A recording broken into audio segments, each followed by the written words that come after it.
So, everyone, welcome back to our podcast. This is Sophia. Welcome back. This is Sally. So, I'm speaking first because this episode is all about me. Yeah, so the episode before I talked about my university life and how my experiences was getting my degree.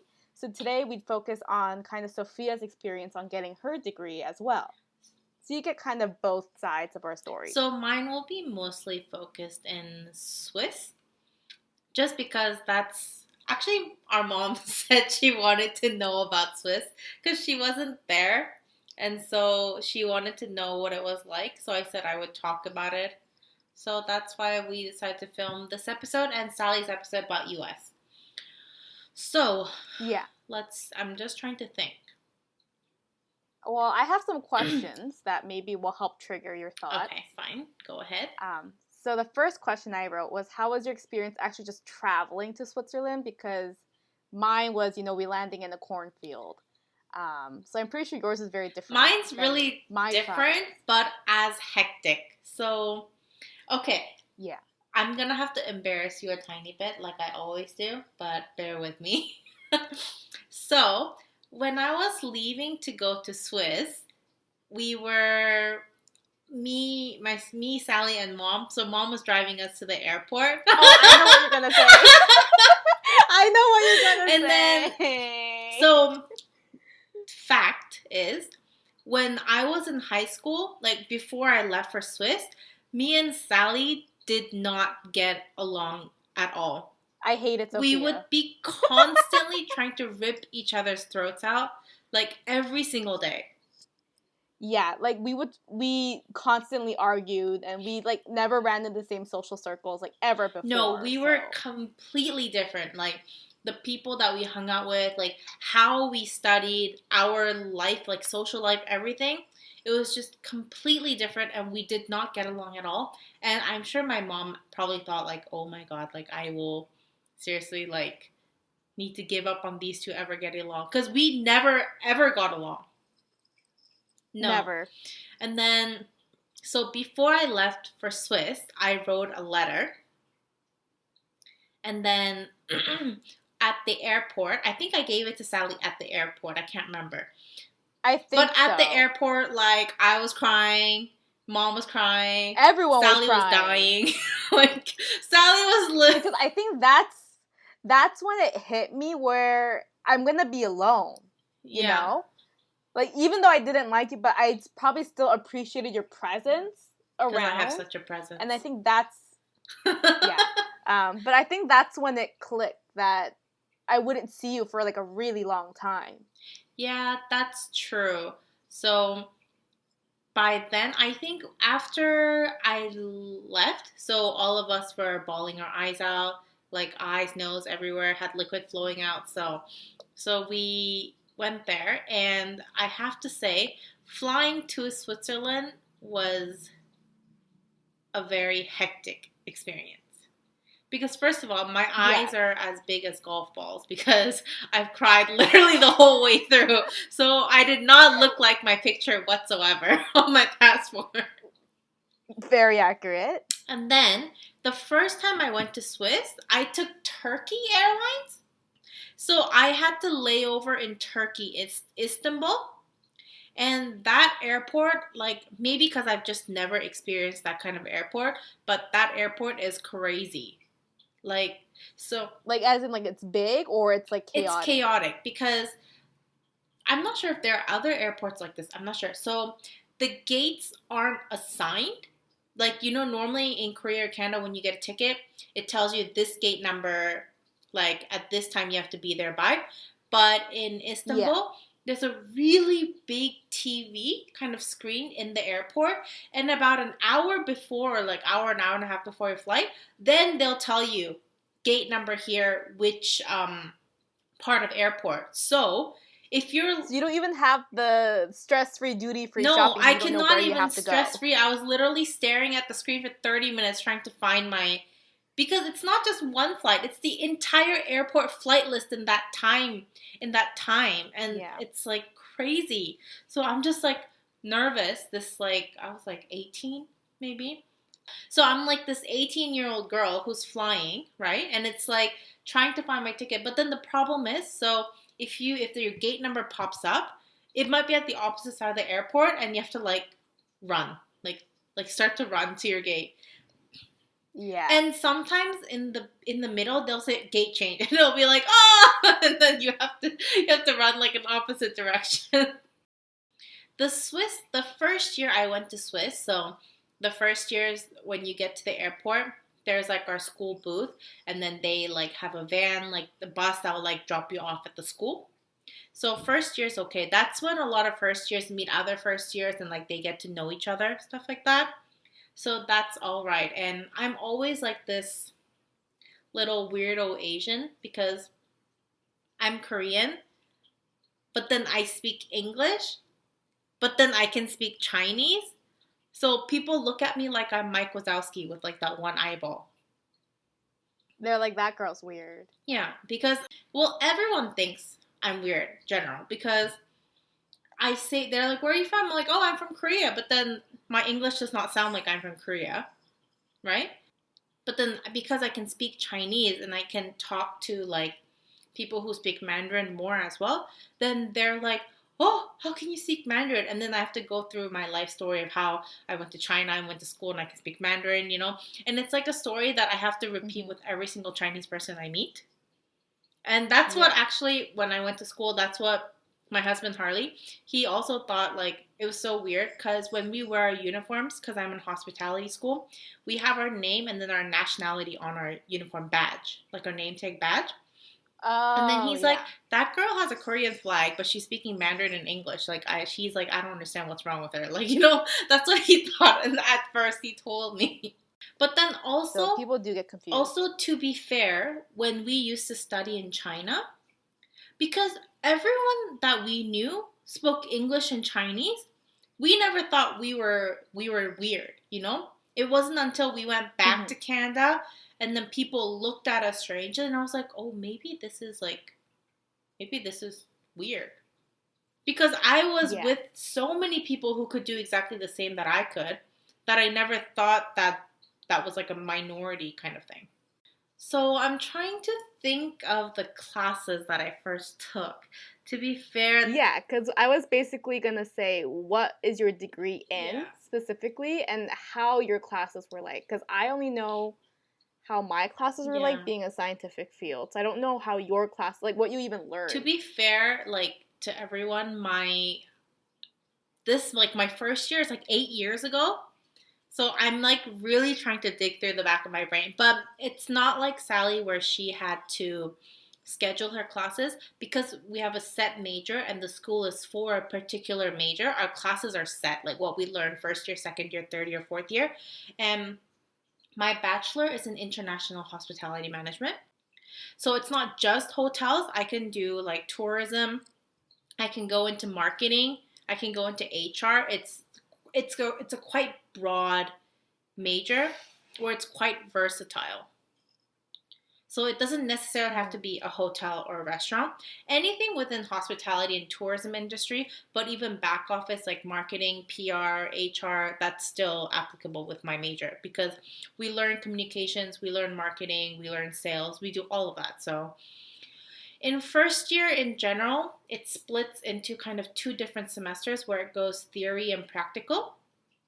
So one part of the semester, we do theory on kitchen and like service theory learn, and then we have like a wine class as well where we learn about the different origins because each wine has like a different label per se and a different like authentication, like a certification and a different type of grape. So we learn all that, and then we have to learn how to taste wine, if it's full body, medium body, light body, if it has like a floral scent, oaky scent, or if it has a lot of tannin, so like a dry kind of wine like that. And you learn. For me, they just all taste the same. You learn. That's why some people prefer white wine over red wine because it's not as dry, and that's because of the tannin. And tannin occurs when you're making red wine quite often. It's because it's when you eat a grape as well, the skin is more drier than inside, right? It's kind of like bittery. So when they put the skin as well, like juicing it into the wine, That's what makes a wine bitter, and it has like the red kind of. Yeah, so we learn about that. We learn about like spirits as well in our wine class, like ports, whiskeys, stuff like that. We have to take a second language because we're in Swiss, so you learn either French, German, Italian. I took French because I'm from Canada. I didn't speak French, but You know a little I bit. knew enough to just start to conjugate verbs. Mm. And I'm just trying to think what other class. So I actually did like kitchen work too. So our school has like a cafeteria where students eat, but the cafeteria is run by first year students. So first year students, they take time working in the kitchen and working in like a French kind of a more fancier restaurant, not the cafeteria, and we trade off per semester. So one semester you do kitchen, one semester you do restaurant. And because you do like a French restaurant style, you have to learn how to like open the cork of the wine bottle without making a noise. You need to know when you're clearing. You need to be able to learn to hold like 3 plates at once, like one in between your thumb and your pinky, and one on top of your wrist, and the other one holding on the other hand, stuff like that. And when you put like the bread and butter, like from which side you have to go through. You have to serve ladies first. Then like if there are 2 ladies, which ways do you go? You know, things like that. If you ask me now, I will not remember legit anything. That sounds like so much detail. That's like I probably just never picked up on if I ever went to like it is, a fine but dining place. if you wouldn't think there is, but if you go to a fine dining place, they have rules about that kind of stuff. Like when you take coffee order, like if there's like a girl, a guy, and a guy, it's easy because you always start from the girl first and you go around. But if it's like a girl, guy, then you have to go from the girl that's right beside the guy from the left hand side because you have to go like anti-clockwise. There's a certain rule. Like when you're pouring something, you go a certain clockwise, but if you're serving butter, you go like butter and bread, you go like anti-clockwise. It's quite confusing, I think. Don't quote me, I don't remember anything. Too much brain power for me. And then first year, it's mostly practical training and theory like that because they're trying to get you ready for second year. Because after first year finish, we go off to do internships. And most first year internships, if you stay in Switzerland, if you don't really speak French or German or Italian, you go to restaurants most likely, like Chinese restaurants, Korean restaurants, like if you're Asian. But because Swiss is quite strict on their internship rules like that, so, and the school looks over your contract to make sure everything's good. So there are some pros and cons there. But if a school finds an internship for you and you decide not to take that internship, the school will not help you find one anymore. You have to find one on your own. Oh, so you have to find it on your own. So that's what happened to me. The school found me an internship in Portugal. And I spoke to mom about it. And she didn't really want me to go to Portugal on my own. So I had said no, and then they're like, okay, but if you decline this internship, then we don't look for a job for you anymore. You have to look for yourself, which is why I went to the opening hotel in Conrad in Korea. But I have to say, first year, I was pretty much not out of control, I would say, but no, I did get good grades. I maintained a good average. I maintained good grades, but I did go out more per se because let's say this, drinking age in Switzerland is quite low. So if you're 18, you can, well, in generally in Europe, drinking age is lower. I think if you're 18, you can have wine and spirits, but if you're 16, you can have beer. I can't remember, it's a bit different. So if the moment you're 18, which most people are when they come to Swiss to go to school, and it's not fair because there's so many clubs in Swiss. So I used to go once a week probably. So I would take because our school's on top of a mountain, we need to take like a tram that goes up about half an hour to about the mountain. So our school was up about 1,500 meters above sea level. So I would take the last train down to go to the city, which is about 10:45-ish. And then me and my friends would go to a bar, and then we would hang out. And then around midnight or so, we would go into a club, we would party, and then we would come out around 3-4 o'clock, and we would hang out until the first train to go back up, which is like 5:15. Damn, I'm already passed out at like 11. Yeah, but so that's what I did. almost every week for the entire like year. But then, Damn. to be fair, everyone, to be fair, I still did all my homework. I did all my reports. Yeah, I feel like it's okay as long as you do what you need to do. My average was it was around 90-ish, I think. So, you don't say anything to me. I can play. That's okay. But then, the thing is, in first year, you probably don't know. Mom doesn't know. Because I did not tell anyone. But when you do the kitchen, like, practical stuff first, it's tiring, but it's okay. But French restaurant kind of training is really, really hard, especially if you had never carried like 3 entree plates in your life at once. With like, you have to like also put one in between your thumb and your pinky on your left hand side, put another one on top. But at the same time, you have to scrape all the food to the plate that's on the bottom where your fingers are. Put the fork and knife like diagonally from each other. And you have to do that for all 3 plates. And you have to go back and forth, like do entire service because it's French. There's entree, main, dessert, right?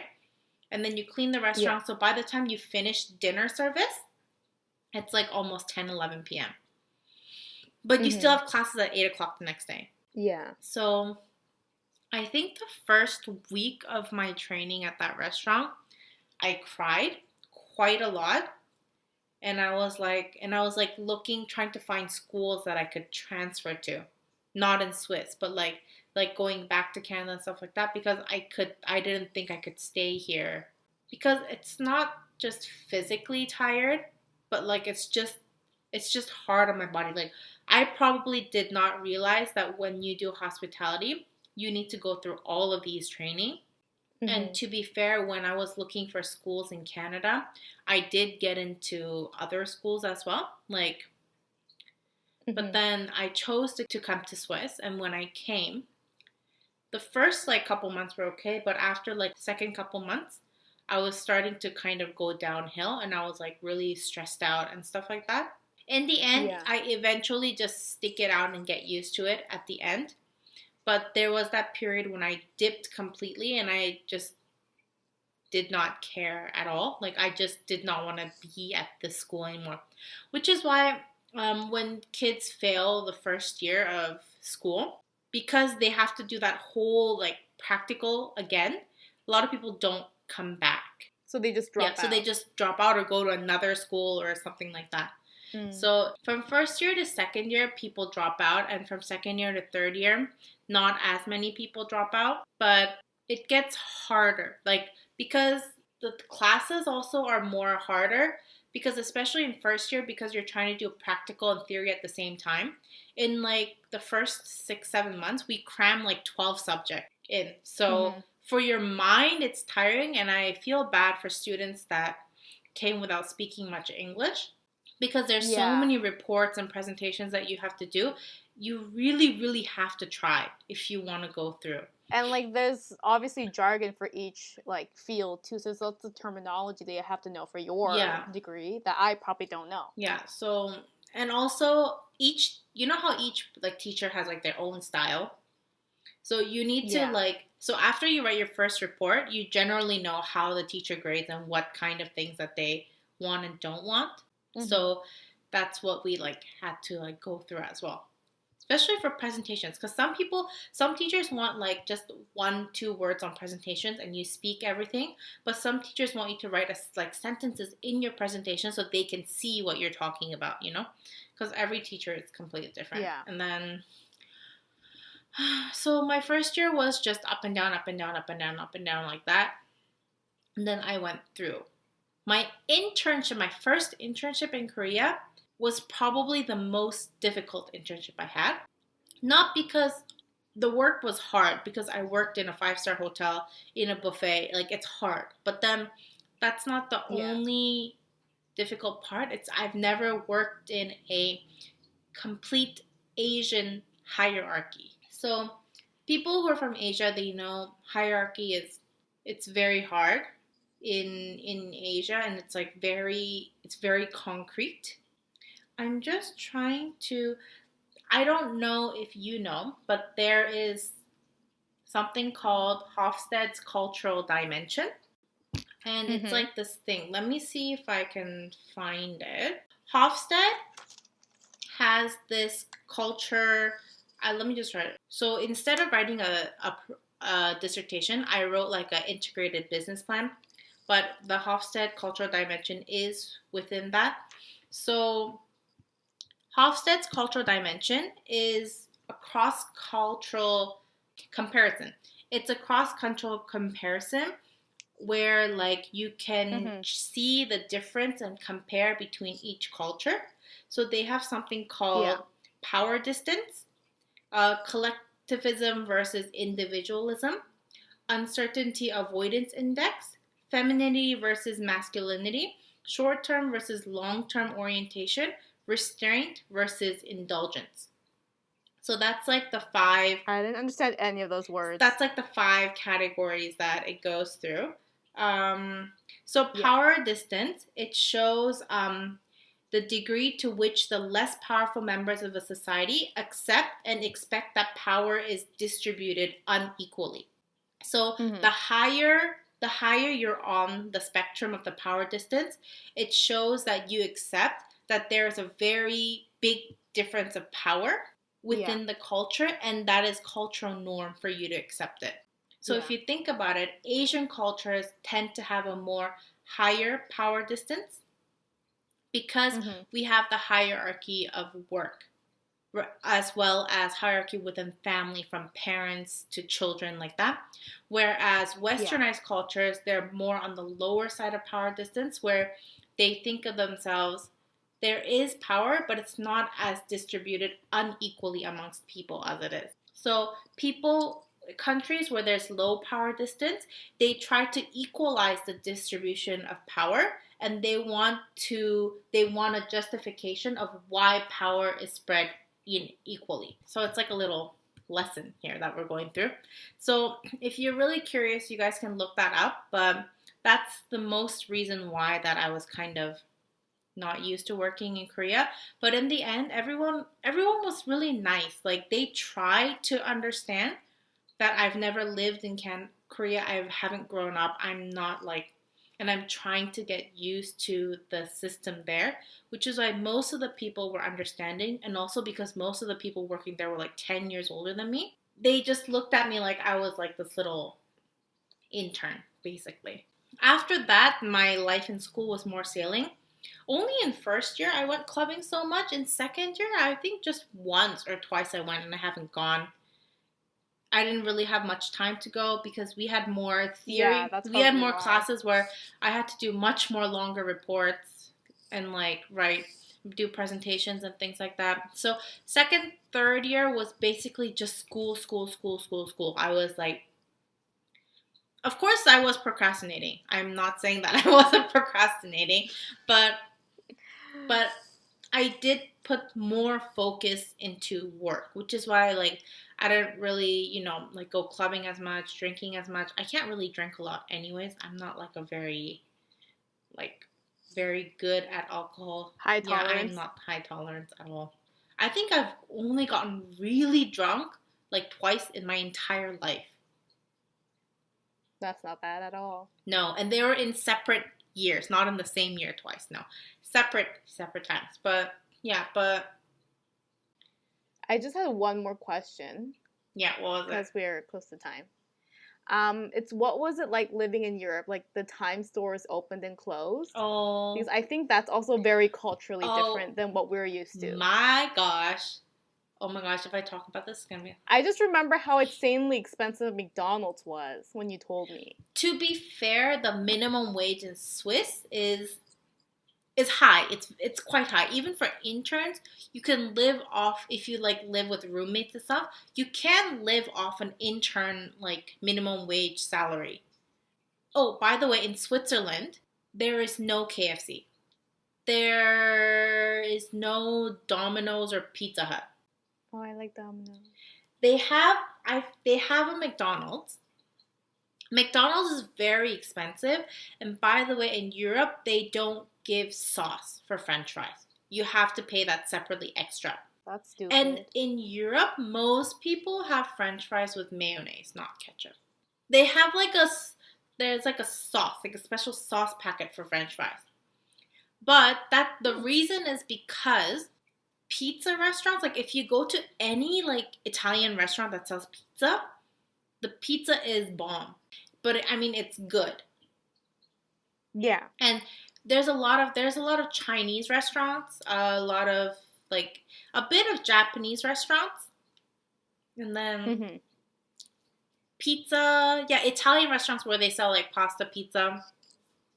I've had beef tartare the first time I was in Swiss. People don't really try beef tartare, I guess, but because it's completely raw beef, right? And it's completely raw beef. They slice it really thin. It has like the mustard, like the gherkins and things like that. They mix it up all together, and then you eat it on like a toasted baguette bread kind of thing. It's so good. Korea has something similar. I've had it here too. It's pretty good. Yeah, Korea has something similar, which why I don't think I have I was so shocked by it. But I like raw. I like eating raw food, like sushi. Apparently, I like raw beef. Yeah, like I like beef tartare, and I also really like salmon like tartare. Yeah. I generally enjoy it as well. Yeah, so, I mean, restaurant-wise, if you eat out, it's expensive. Like, it can be expensive, but, like, one whole pizza is probably, like, because people order pizza per person, not share for table. Because they're thin oven, like, the oven pizza, so they're really thin. So if you lift one up, it'll just, like, flop over, and you don't eat it with your hands most of the time. You eat it with fork and knife because it's inside a restaurant. But generally, like McDonald's and stuff, there aren't a lot of kind of international chain stores. And there's only a few Starbucks in Switzerland. Because Switzerland, in Europe in general, has a lot of nice cafes. Like locally owned, like individually owned cafes. So unless you're wanting like a green tea frappuccino, like you would not go out of your way to look for a Starbucks, I think. If you go somewhere like Swiss or France or Italy like that, and you want to sit outside the cafe where they have like the outside tables are, you can get charged more. You should definitely think. But Swiss is definitely worth visiting, in my opinion. Because I would see the pictures that you would send us, because your school is on top of the mountain. Yeah. And it looks so pretty. It looks like you're floating above the clouds. So we have two different campuses in two different cities. So first year and second year we're in one campus. Third and fourth year we're in another campus with the postgraduates. But then, if I can find a picture that I've posted before somewhere, if I can find it, I'll post it on our Instagram later. But sometimes it would be snowing up on the mountain where we were, but it'd be completely green grass down where the city was down. Yeah. So you would see completely two different weathers in one day. And the first year when I went, from October it started snowing. And on the mountain, the snow went above my knee-high snow boots. So there was no point of wearing snow boots because the snow was higher than the snow boots. It would go inside, no matter what. So I know how that feels. It was such an experience, and I'm so grateful because during my stay in Switzerland, I got to visit like different parts of Switzerland, not a lot, but a few. But also I was able to travel to France. Like I went to Paris, I went to Barcelona. It's been like a really great adventure. And I'm still grateful that I was able to go to school there because in the end, I did learn a lot. And I just feel like Europe, if you have the chance to ever go to Europe, I do suggest going to Swiss just because Swiss is in the middle of France, Italy, and Germany. It's so easy for you to get to a different country. And there are some times when flights are really cheap as well. So hopefully after all of this COVID's over and if people have time, they should really see Swiss. Whether it's in summer or in winter, because Swiss is beautiful no matter when. Yeah. Yeah. And I was thinking, because I met I met my husband in school, right? Maybe next time Mm-hmm. I'll talk about how we met and how we got married. And because you're only going to hear my side of the story, I'll be right, no matter what. There's no one to Yeah, defy there's my no one to yeah, there's detest. no one to defy my facts here. So I can't either because I wasn't because there. but also Sally doesn't really know how we met, to be fair. No. I only remember the first time I spoke to him the first time. But that was like If that makes sense. really that was almost before we Early. got married, isn't it? No, it was really early on. How early on? Well, I don't know, but I just remember it was through Skype. Like I was talking Maybe. to you and him at the same time. Maybe. We went to school together in Swiss, so we've been friends since first year. So we don't necessarily no, we were only in the same class in first year and like third, fourth year. No, third year kind of and fourth year. So second year we almost didn't see each other at all and we weren't dating till like our last year anyway, so but if you guys are curious, well, I don't know if you guys are curious or not. I'm just going to tell you anyways next time. Okay, did you have any other questions for me or shall we wrap it up for this episode? No, that was my last question. Fine. Well, everyone, since I signed us in, I'm going to sign us out because that's just how we do this, okay? But thanks so much for listening, guys. Just make sure we're on Apple Podcast and Spotify.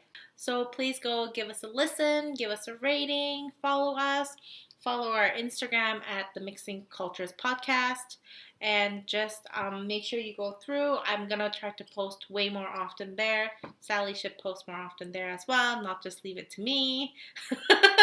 I post! Hello? And also, the poll results came out for pineapple belongs on pizza, and the winning choice was pineapple does not belong on pizza. So that is definite, and it's correct. Yeah. So it was quite a close poll, but Sally said Iona voted twice using two different accounts, so it didn't count. My friend cheated. She used her social account and then her personal account to vote for the same thing. So technically, it should have been more people voting for pizza doesn't belong, but she cheated. Sally means pineapple doesn't belong, not pizza doesn't belong. Pizza belongs. But thanks for listening, guys, and stay tuned for our next episode. Bye-bye. Bye-bye.